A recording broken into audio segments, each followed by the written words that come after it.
Well, good morning, everybody. How we doing?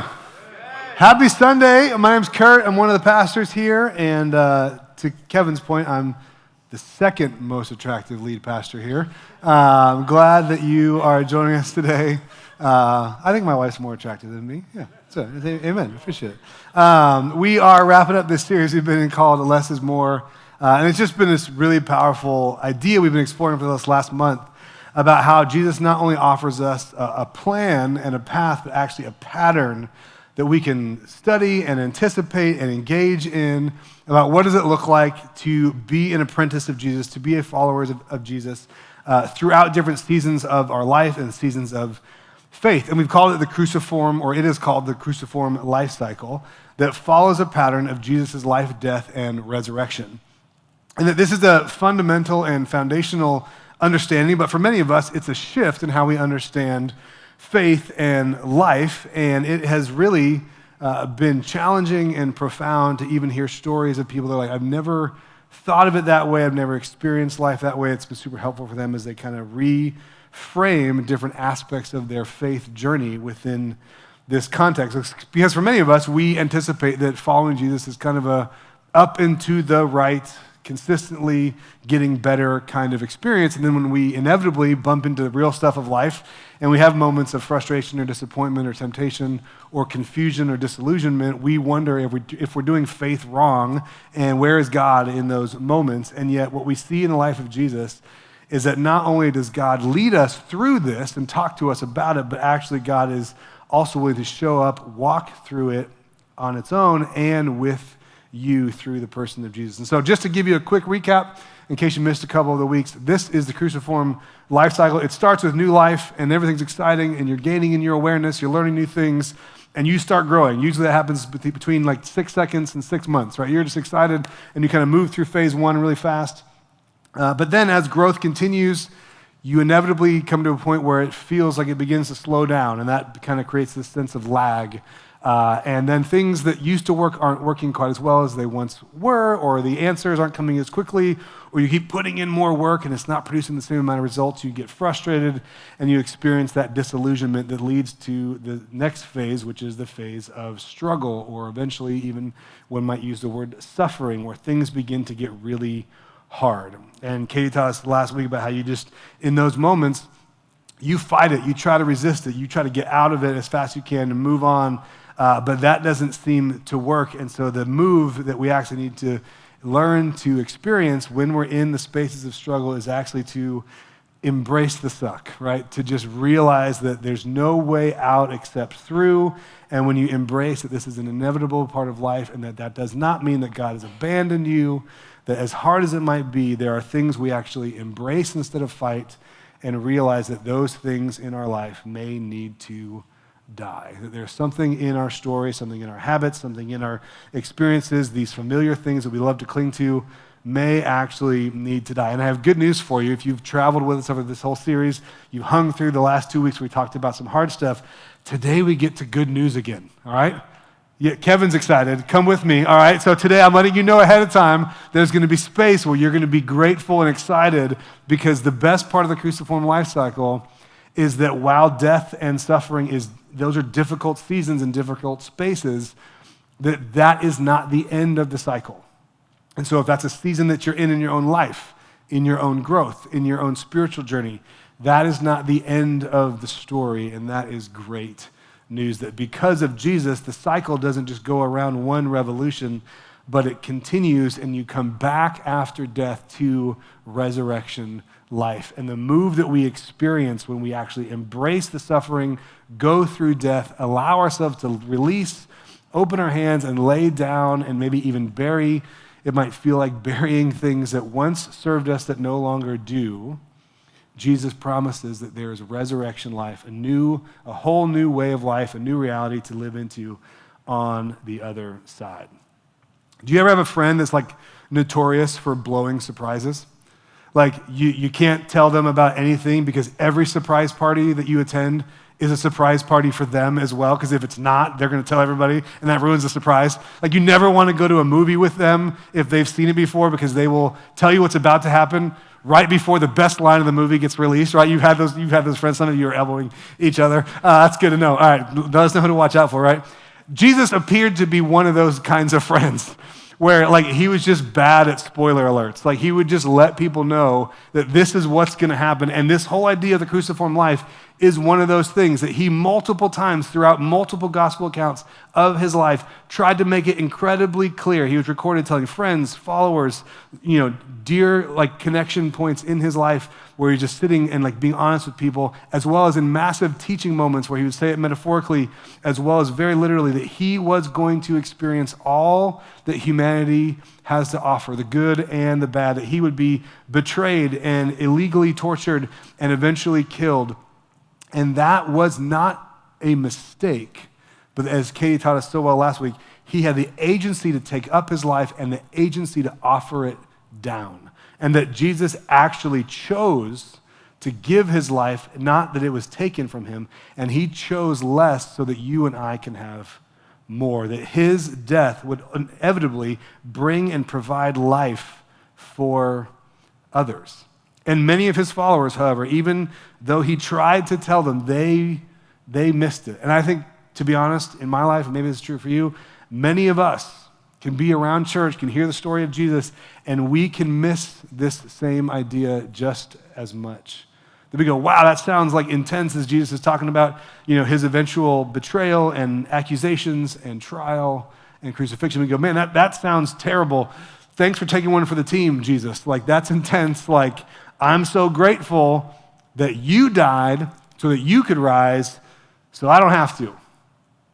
And yet Jesus actually wants to make sure we know that while his death and resurrection makes a way, it doesn't just make a way, but it actually shows us the way, that you and I as well will inevitably go through the entire cruciform life cycle if we choose to follow Jesus, perhaps multiple times over, and experience our own spaces of death and resurrection.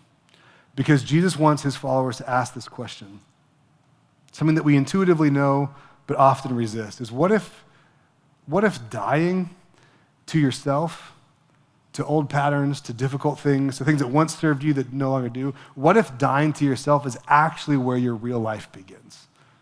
What if the spaces that you and I avoid, that we want to cling to, that when we actually let go of them, to let those old parts of us, those old habits, those old stories, what if those spaces where we die to ourselves is actually where real life begins? Like, what if that realization is the thing that has the power to change everything? What if that understanding isn't that Jesus just invites us to view something differently, but that because he walked through it, he actually wants to model it for you and remind you and I that he walks with you through every one of your steps on the cruciform life cycle? Because if we're honest, I think we all could admit, I know I can, my guess is the same is true for you, that there are spaces in our life where we're still holding on to something that we know it's dead. We know it's no longer working. That job, that relationship, that way of viewing yourself, that way of thinking about God, those old habits that you keep going back to even though you don't want to, but they have power over you that you can't seem to overcome by your own willpower. Stories you have about people or about money or about Republicans or Democrats, right? Spaces that you have stuff in your life that has a hold on your happiness that you wish they didn't have. Addictions in your story that have more power than you'd like to admit, or if you're really honest, it's the opinions of others that drown out the voice of God, and so we fill our minds and our bodies and our schedules with everything we think everybody else wants for us. And then we get to the end of the week or the year or the decade, and we're frustrated because we have allowed ourselves to become victims to everyone else's whim while all along missing out on what we really want and value. Like, we all have spaces, right, where we know that not everything is broken, but there's something in us that's broken. There's things we carry around that are no longer serving us. They are dead, and we just have to admit it. And this is why the cruciform life cycle is so important, because it is how we discover real life, even though it is often at the end of a path that we ultimately would not choose for ourselves. that the purpose you ultimately desire is often found on a path that you would not individually choose. And the thing about the cruciform life cycle that's so powerful is that it actually is an ever-evolving thing. Has anybody ever done like a labyrinth experience? A couple of you? Great. So if you've never seen them, they're like those paths in the sand. Maybe you go on a yoga retreat or you go to old church. Some of them have like a labyrinth garden.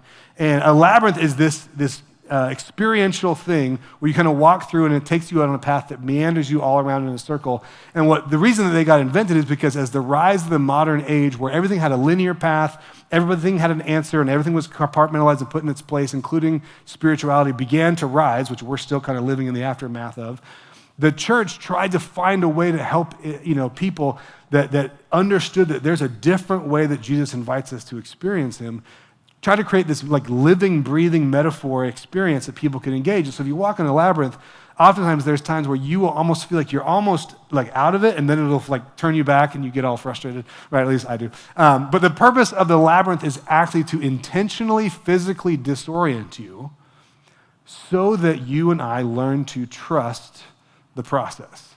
That's what a labyrinth is designed to do. And similarly, in the cruciform life cycle, we have to understand that while it sometimes feels like we're going in a circle, that's not actually true. This is actually how the cruciform life cycle feels, right? It feels like you're just going into one revolution over another.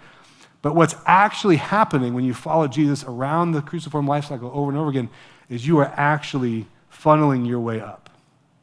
That spiritual growth is happening. You're coming to a new elevation, new awareness, new realities, new frequencies in your life where you are becoming more and more like Jesus as you go through each revolution. Because you may be in different spots on the cruciform life cycle, in different places of your life, even simultaneously, but it always follows this same pattern.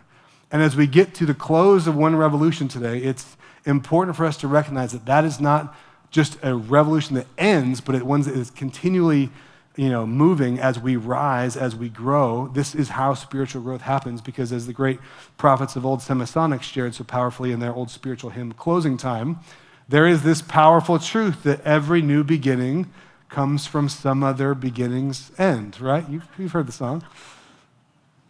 I like this church. All right, so when it comes to the idea that Jesus is trying to communicate, the question is this just some like woo-woo thing that Kurt figured out reading the Bible while drinking mushroom coffee? Like, is that where this came from? Or is this something we actually see in the life of Jesus, right? Like, is this actually something that helps us recognize those moments where we feel the friction of death, or we're in the grief and the release of letting something die, and we really hope there's more to the story? What do we actually do in those moments to experience healing? Well, there's a story in Jesus' life where his best friend records how he responded to an incredibly painful moment in his own life, a death of his very, very close friend. And so in John chapter 11, we're going to read this story. So if you have a Bible, you can turn to John chapter 11. If you don't have your own, that's all right. We have one provided for you in the seat back pocket directly in front of you. You can grab this blue Bible and turn to page 645. We're going to be in John chapter 11. While you're turning there, just to give you some context, Jesus is going to a town called Bethany, which was a south suburb of the city of Jerusalem, where his very rich and close friends Lazarus, Mary, and Martha lived. You may have heard those names before, but the reason he's going this time is not a good reason. It's because he had heard that Lazarus had died. And the problem is that this is about a week or so before the events of Palm Sunday, leading up to Easter, and there's already this heightened sense that Jesus' life is being hunted. He's already keenly aware that there's a very grave danger and risk that if he goes anywhere near Jerusalem, people may be after him. And his closest followers are out with him in the wilderness, kind of hiding out for their lives. And the idea of going back to such a close suburb where there's going to be a lot of people, because Lazarus, Mary, and Martha were well known in their cultural context, that they were literally putting their lives at risk. But they love these people, right? This close friend, it's this tension. It's this tension that death creates for all of us, right? Where there's a loss that you want to be close, but you know it's a risk. You want to bring a meal, but it's going to cost you time. You want to go visit, but you're so busy. Like, they're in the tension that we're in all the time. And so Jesus says to them plainly, guys, Lazarus is dead. But for your sake, I'm glad I wasn't there, for now we will really believe. We'll come back to that in a second. Come, let's go to see him. Thomas, nicknamed the twin because he kind of had, two different sides of him, right? He often was a strong believer, but then he was a very loud, cynic and doubter, kind of like me. So I'm like, I get it. I see you, bro.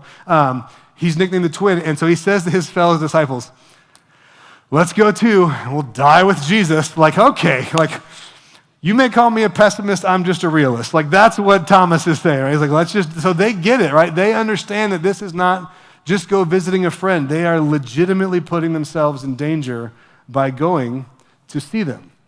So they go on a journey, continue reading. Jesus arrives at Bethany with his followers, and he's told that Lazarus has already been in his grave for 4 days. If you know anything about first century Jewish celebrations, it's a long celebration. And so by the time he gets there, 4 days after he's already wrapped, prepared for burial, and put into a cave or the ground or something, right, that they're about wrapping up. So Jesus is way late to the party, okay?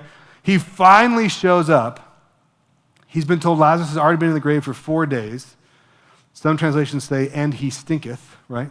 It was only a few miles down the road from Jerusalem, and many of the people from town had come out to see him as well. So he knows he's in a dangerous situation. And everybody had kind of given Jesus a pass, so that's why you weren't going to be here.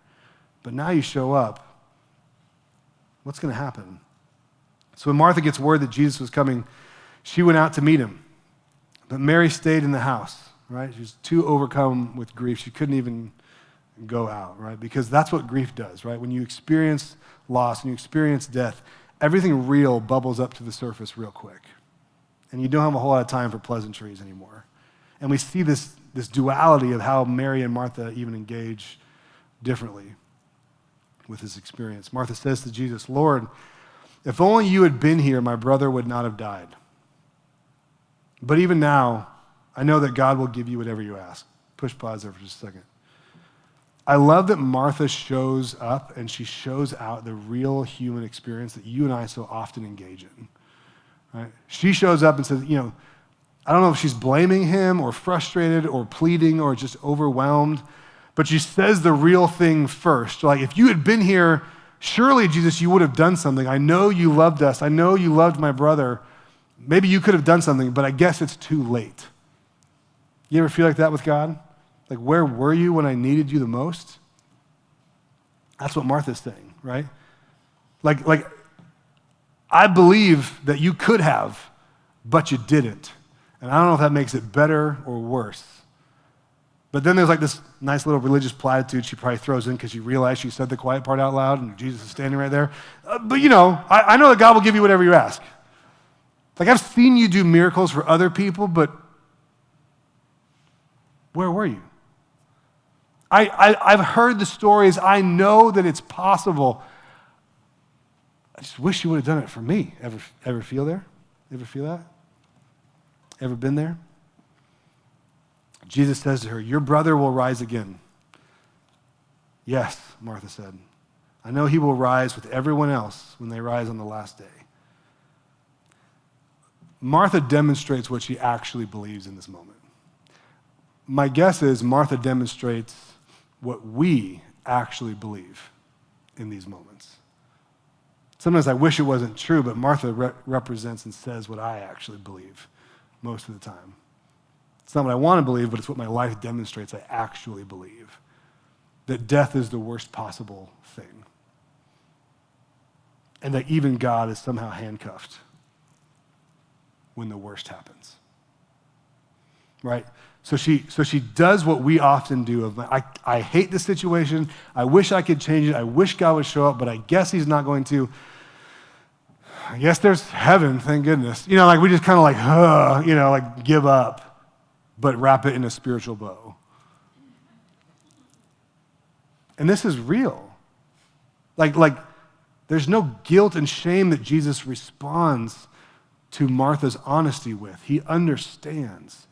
But then he invites her, and I believe invites you and I to live at a different level when we face the same spaces of death and loss in our own life.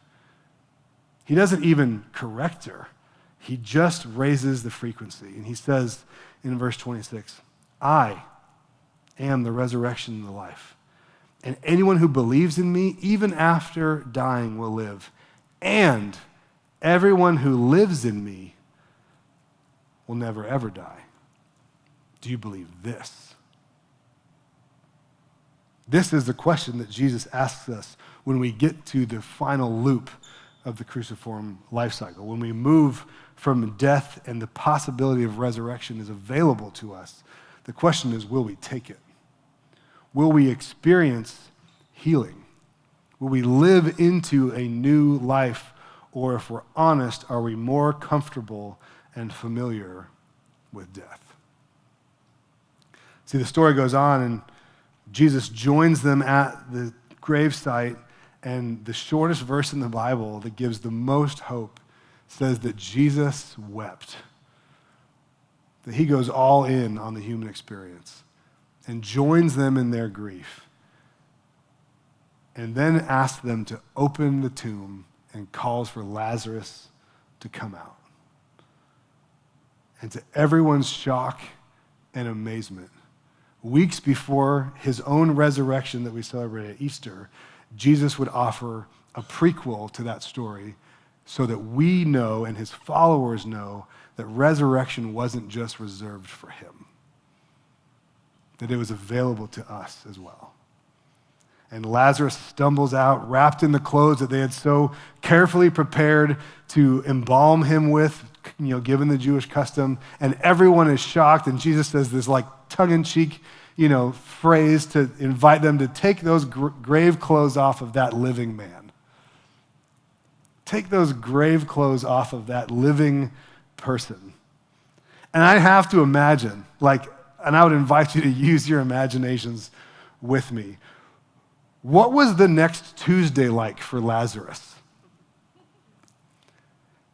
Did he just go to the store and order Amazon again? Was it, it's Tuesday, so it must be tacos, right? Did the stock market crash or the relational things or stubbing his toe on the way to the market, did those bother him the same way that they did? I have to imagine that there was this sense of this is all brand new and I'm ready for whatever. And there is nothing that can take me down because I've tasted death and I've come back to life. I have to imagine that his relational realities, his circumstantial realities, his forgiveness that must have flowed so freely from him, his ability to sit with people in their own grief and not try to fix them or move past the unfixables of life, but to just be with, but to be a living example of hope. It had to be so powerful. And the reality is that you and I are invited to live like Lazarus, where nothing in our life can trip us up because we know that death doesn't have the final word. And not in some spiritually platitude sort of way, but in a very real, everyday, ordinary, but also supernaturally set apart kind of way. You and I are invited to live every day of your life with the power of resurrection life. But many of us, myself included, though we have been given new life with Jesus and maybe even cognitively or emotionally received that, we often still walk around wearing the grave clothes of death because it's more comfortable. It's more familiar.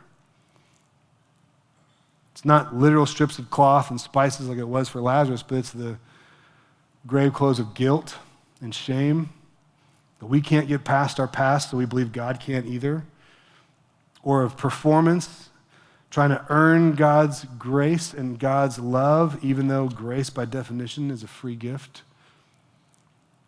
It's the grave clothes of other people's approval. And it's time to let go. Some of us are still holding on to unforgiveness, can't believe the rejection that we experienced or what they did or what she did or what he did, and it's time to let it go. There's old habits that we are so comfortable with, but if we were honest, we already know that they're better suited for the grave rather than for life. They don't serve us anymore, and it's time to leave those behind. This isn't about changing religions or praying a prayer. It's about taking off the grave clothes and dressing for the party that is resurrection life that Jesus has invited you into. That through the pages of Scripture thousands of years ago, Jesus shouts into the grave, your name, come out. That just like he invited Lazarus to come alive, Jesus is shouting into your darkness, inviting you by name to move from death to resurrection life. And we want this new life. We all do, but we often don't want to let go of the old clothes. But this is what it means to experience resurrection life. Not just to believe it for a loved one or our kids or for someone else, but for you. That even after the death of a dream or the death of that job that you thought was going to solve it, the death of that marriage that was so painful, the real death of a loved one that you missed even now talking about it in John 11, you know that pain. Maybe it's the death of how you once viewed God and all the religious garbage that was heaped on your life that made it so hard to find the light and the truth of God's love for you. Made you feel like you're too far gone or you're too difficult, and even now you're trying, but you're wondering if you're doing faith wrong, and that's why it's so hard. And while the American evangelical industrial complex wants you to believe that following Jesus is always an up and to the right, and if it's not going great, you're not doing it right, that is not the path that Jesus modeled and invites you and I to follow. That there may be people that do what I do or do what Kay does, that have Britney Spears microphones on their face and telling you that if you follow Jesus, your life will get better. But you know better than that. You've lived enough that following Jesus doesn't always make your life better. In fact, sometimes following Jesus makes your life harder because you're invited to, love your enemies and pray for those who hurt you. But while following Jesus may not always make your life better, following Jesus will make you better at life because you live with a new perspective. It may not change your circumstances. It might change some, but it certainly won't get all of them figured out.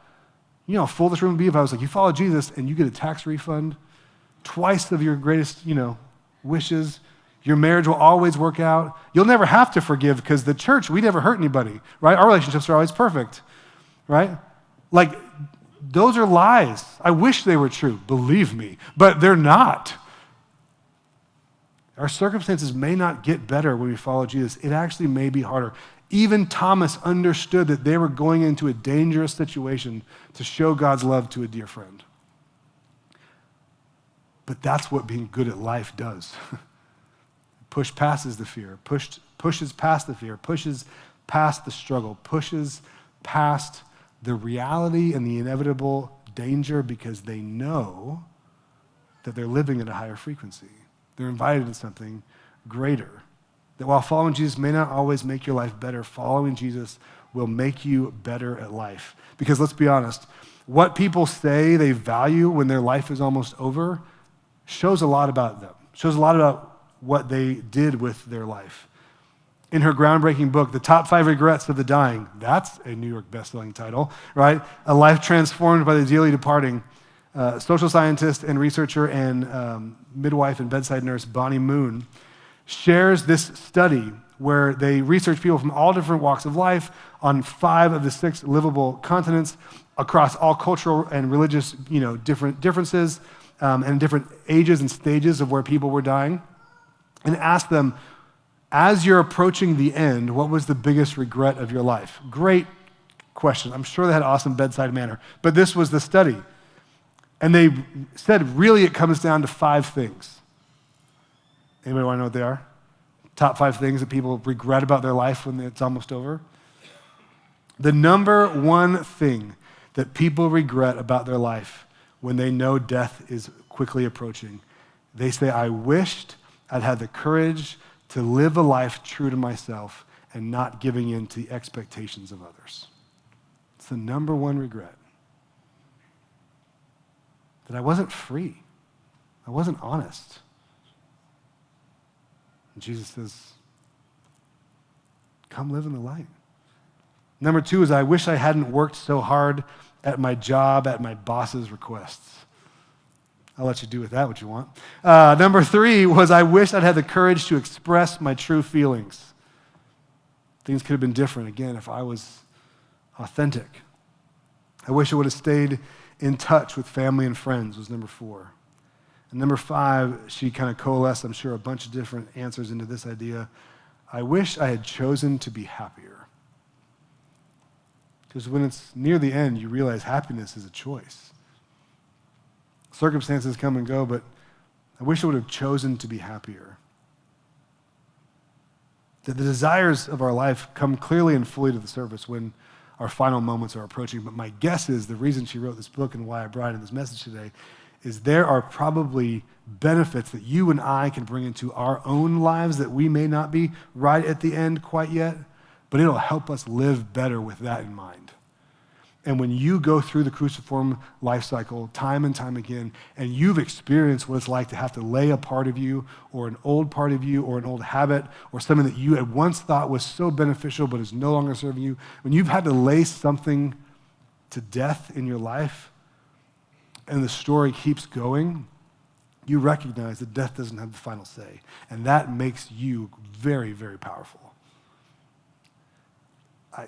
It's not like an urban legend, I guess it'd be like a desert legend, but desert mothers and fathers of the Christian faith, thousands of years ago as the church was growing, would actually keep the skulls of their predecessor on their desk for them to see. Ugh. Yeah, kind of gross, right?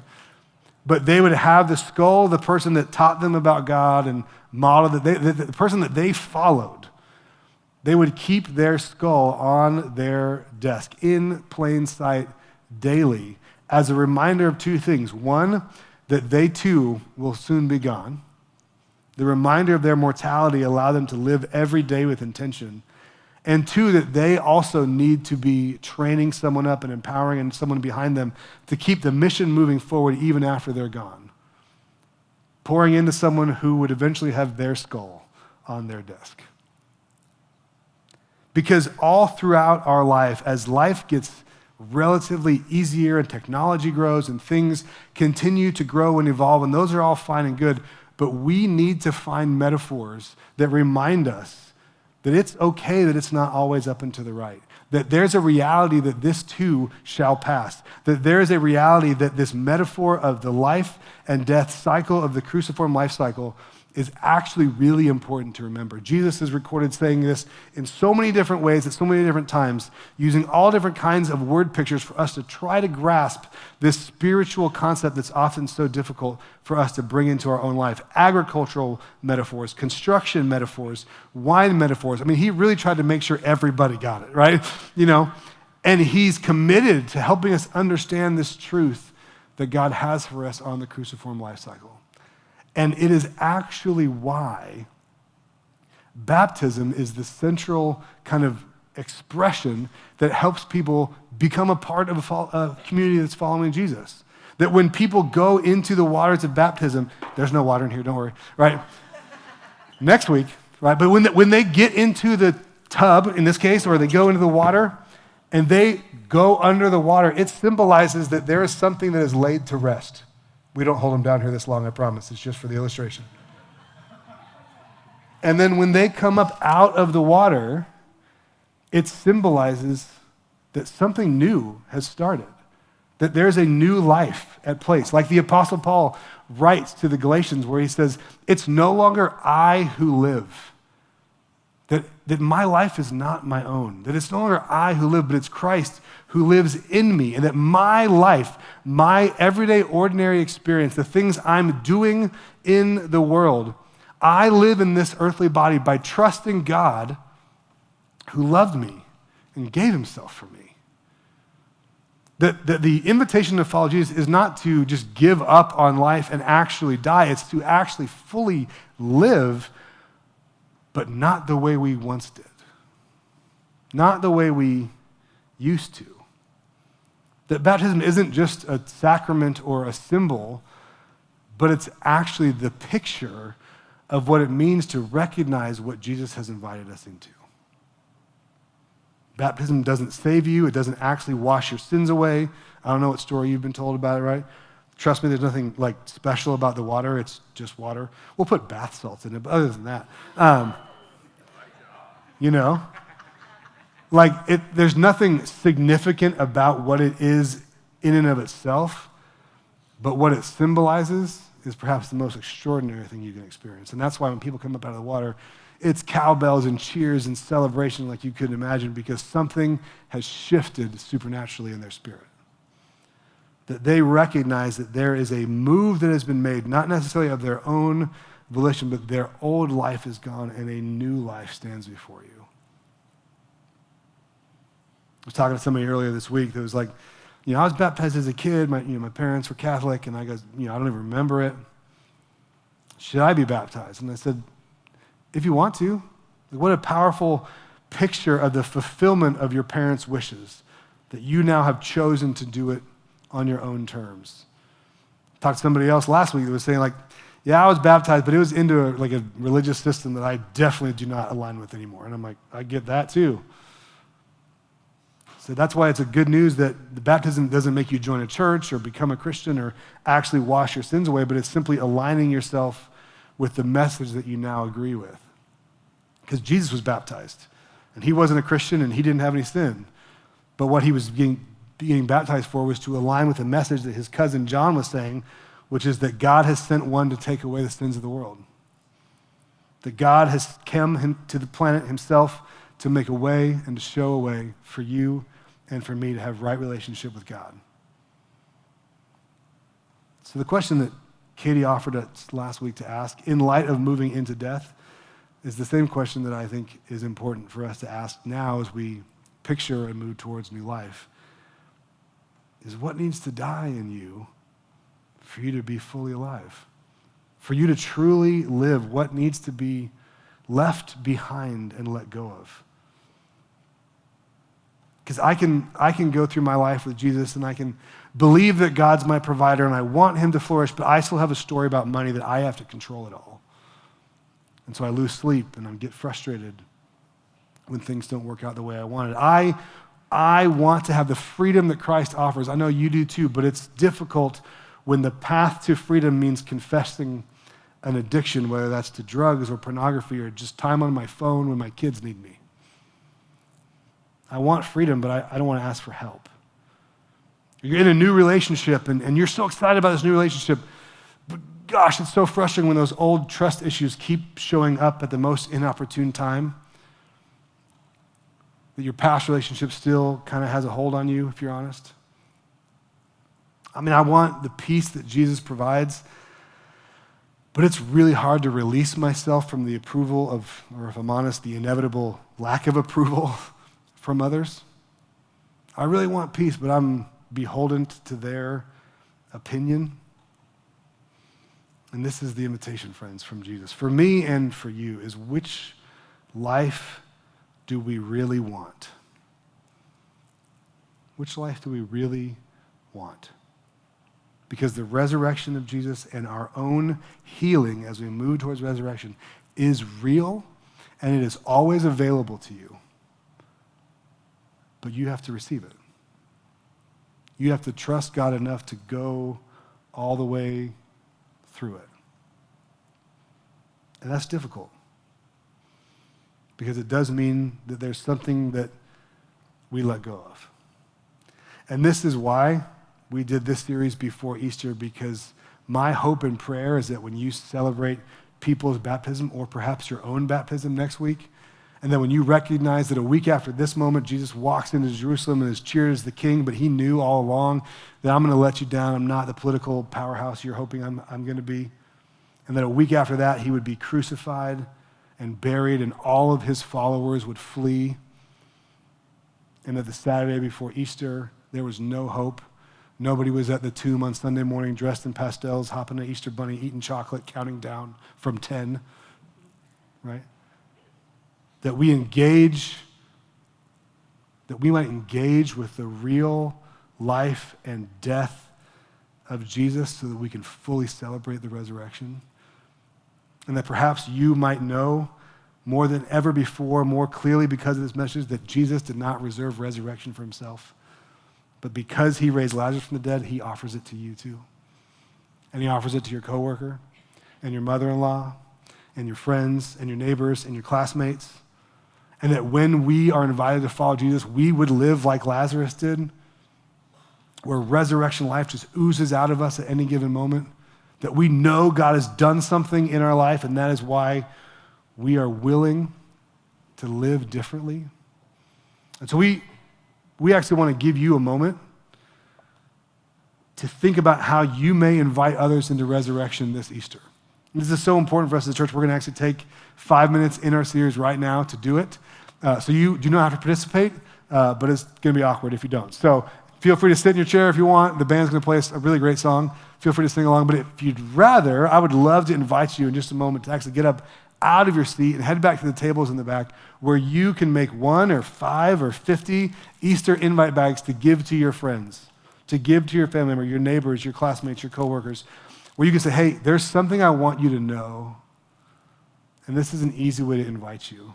So there's bags back there with, I think this is officially called Party Shred. I don't know. Sounds great to me. Sounds like a punk rock song. Party Shred. Grab some Party Shred that matches our colors pretty well, by the way. There's a candy and there's an invite card. And again, make a couple of them and just have them over the next couple weeks.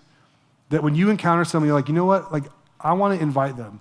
They may not say yes, but if you give them a Reese's cup, the chances go up. I'm just saying, right? If nothing else, they get a free candy from you, right? So it takes the weirdness out of it. But the goal is not just to get them to come to Easter. The goal is that you would live in such a way that resurrection life is all around you. And this is just a very practical and tangible way for us to step into that same kind of life, much like I imagine Lazarus would have, where people would be like, hey, I know you. Like, I remember who you used to be. And there's something different about you. And he could say, yeah, I once was blind, but now I see. I once was lost, but now I'm found. I once was dead, very literally. But because of Jesus, I have new life, and it's available to you too. So I'd invite you to stand if you're able, to head back, we're going to turn the lights up a little bit, and you can grab a couple of those. Like I said, take these next few minutes, make a few of them to pass out to your friends, and then we'll come back together.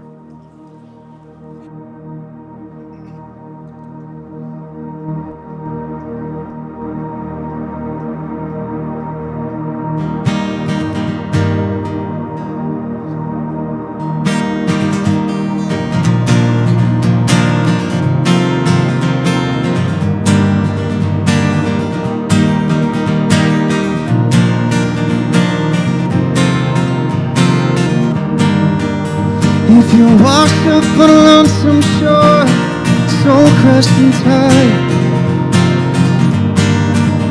If you're curled up on the kitchen floor and the house is on fire, and if you couldn't feel further from redemption,